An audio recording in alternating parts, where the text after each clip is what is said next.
Ni tutsplan a plija diom ober en Glasgow.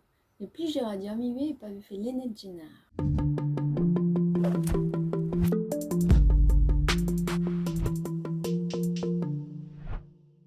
Duire ne ket gol ez lenn en klas resis a dorn war an urziateur pe an telefon. Se zo koz mamm desidet moula an ei evit kaout levrigou brao e brezonek hag e galek. Kas ar an nor a plija dior ar levrigou ze, neuzen e kal nahant da voula an ei. A aie, just war bureau splan ar levrigou di war ben saotradur industriel e zan nazer. A bomen an mirortoz a re di war ben a vengleuzioù pistrus e breiz. Zen, c'hwer levrik a zo bemoulet deja genin.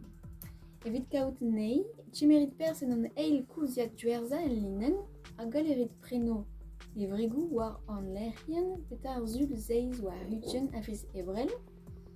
A gout ze vo resivet genar or levrigou en or poest liziri a rob krez miz mei. €1 e pepain gant ar frejou kas. Dre breno a levrigou e vo ar hantaouet an media en klask. A galerit rana ue, pa memes kouls, an titourou gant tudel.